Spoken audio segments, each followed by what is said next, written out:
Hello everybody, bit of a different video for me today. I just wanted to go over the classes that we're going to be able to pick from at the beginning of the game when we get Lords of the Fallen next week. Obviously, one class is going to be omitted because it's part of the deluxe edition, and that is going to be the Crusader class. We also don't have the stats or specifically the starting gear for it yet. I'll leave a link in the description in case you guys want to go to the website that has all of the text on it, which is IGN. Shh. Ooh.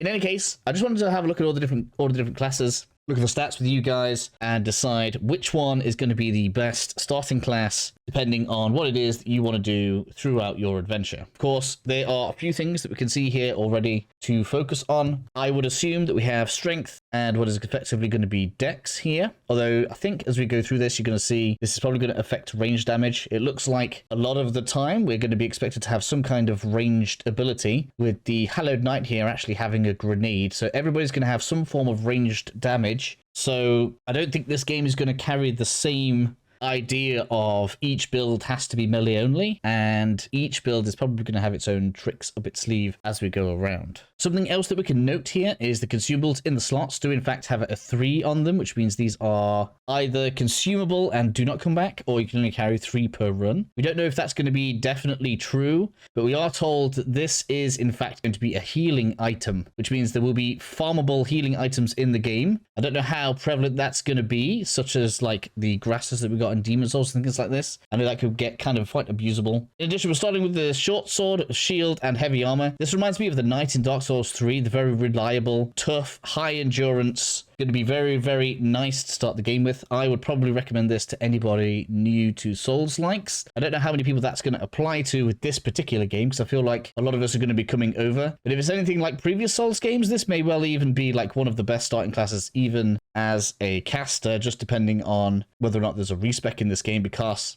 I find that generally speaking, these types of stats like endurance and vitality, everybody's going to get some. And so therefore having the ability to respec into any type of class, if such a mechanic is within the game, which it probably will be, can be kind of useful and good if you just want to change your build up a lot. So this may well be the best all-rounder in my opinion. It generally is that way in other Souls games. So probably the top pick. Actually, we've come to the first and best one straight away. Next up, we've got this warwolf. This kind of reminds me of like a barbarian type one. And you can see this is going to be high risk melee build. So we have decent looking endurance, nothing in the caster stats down the bottom, radiance and inferno down here, and basically just we've piled plenty of points into strength. So this is obviously your best strength build start. We have the throwing axe look, so we have a ranged option either with the strength build. So it's going to be kind of interesting to see how this pans out. I feel like I don't know what people are going to feel like with this, because as we've seen in like the gameplay and stuff, this kind of like recharges over time. We have like an ammunition style stat. I don't know how we're going to be increasing the capacity of that. I guess we'll see when the game comes out.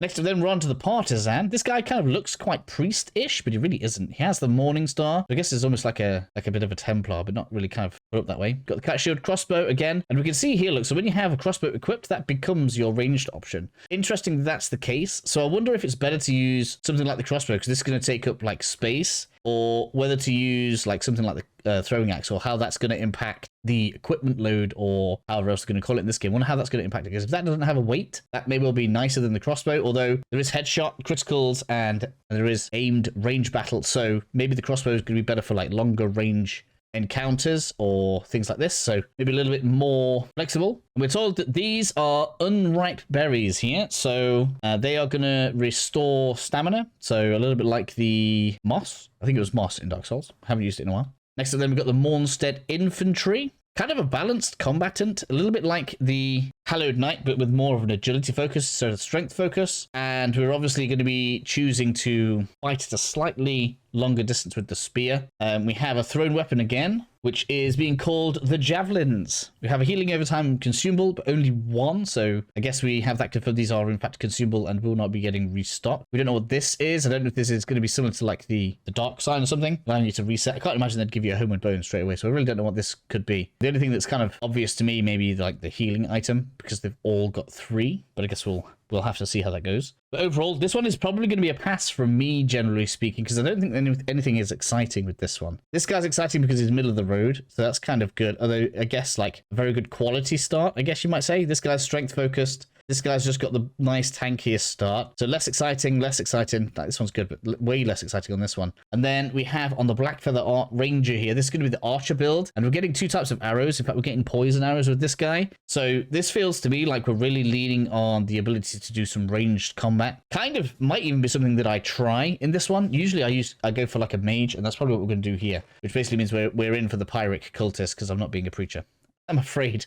I hope that's not what you wanted. But really cool, kind of like pyrotess, archerish, like looking guy here. So I think this is going to be pretty cool. Obviously has a slant towards agility. It must be like a lower starting level because you can see the stats are just quite a bit lower overall than some of the other classes. So maybe a little bit more flexible of a starting as well. So that should be pretty cool. Next up then we're on to the exiled stalker. Clearly the dex focus here. So if you don't want any strength, now it's unlikely that you won't put any points into strength. I guess we don't know whether or not these are going to have minimum stat requirements or if everything's going to be based off of scaling. If everything's based off of scaling, then having lowest strength would actually be an advantage, but I guess we'll have to see when the game launches. This guy has throwing daggers. I'm going to assume they're like kind of low range, low damage. And we also have poison salts. So I'm going to assume early on he's going to have a limited amount of poison. It's really weird to have these limited kind of items that feed into the build. But again, it looks like they're kind of feeding into us using consumables as well as we go through the game. So something to bear in mind. I always like reading the message that these developers are sending us when they show us things like this. And this just tells me that, like, you know, you should probably be coating your weapons and you should be throwing stuff a lot because that is on every build that we've seen so far. This guy, though, obviously the best start for anybody who wanted to do a dex build. Bit risky, but he's got pretty even endurance and vitality. We're going to assume the daggers are pretty light.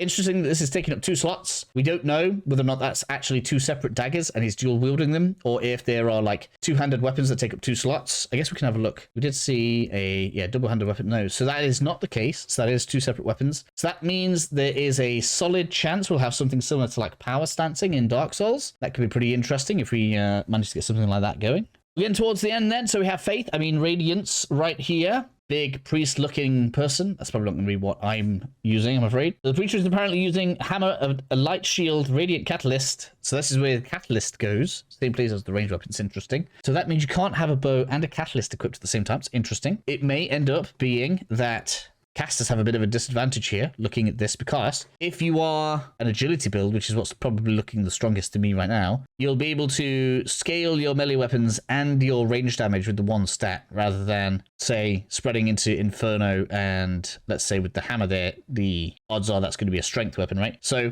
an interesting kind of, I don't want to say revelation. There will obviously be some interesting weapons as we go through the game, but in terms of like generalizing here, seems to me that casters are going to get shafted a little bit in terms of like needing to get lots of points into their levels, because you're going to need to really power up your damage, and that's assuming that these don't do something else that we need as well. Maybe one of these like increases like mana or something. I guess we don't know yet. So yeah, we also have smelling salts on there, and we also have small mana stones on there. So these are mana stones, which means we are also going to get consumables for mana. That's interesting. Hopefully they aren't too difficult for us to get. Definitely something that we'll be keeping an eye out for as we go through the game. Next up then, and might as well be last because who cares about Condemned, we have basically the same setup as the Priest, apart from no shield. Are we going to be using a 2-handed weapon as a mate? This is going to be crazy.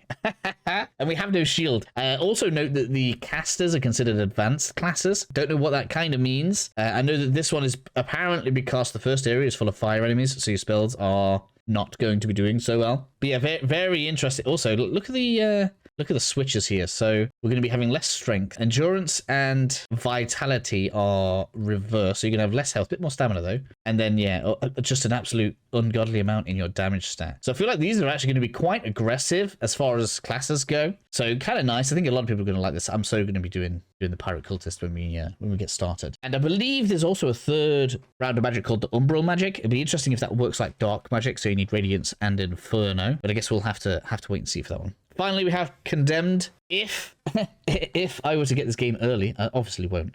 This is probably what I would start with, because this was the best when I first started doing Elden Ring content. We started out with the Wretch, and it was pretty interesting having to find everything. But I'm obviously not going to be doing that this time around because I really want to hurry up and get on with like guides and videos and stuff this time around. So I will be much quicker off the mark for Lords of the Fallen. That is all of the classes apart from the Dark Crusader, which is only available in the pre-order or once we unlock it. This game seems to have something similar to Remnant 2, where we can get to the end of the Lords of the Fallen game, and then once we are at the end, we can start unlocking new classes and stuff to restart the game with. This game has like co-op and invasions and multiplayer going off, so I guess we'll see whether or not they're like overpowered if they get like extra stats. I'm pretty sure it said some of the gear is exclusive to the class, so I don't know if that means you can't get them anywhere else in the game or if it's just exclusive to them on starting it. A little bit, again, much like in Remnant 2. Hopefully it's not too stringent, because it would be kind of annoying to have to complete the entire game with a new class or whatever. But that is all of the classes. That is everything that we know so far. I hope you guys will join me for the game when it launches, and I'll see you all in the next video.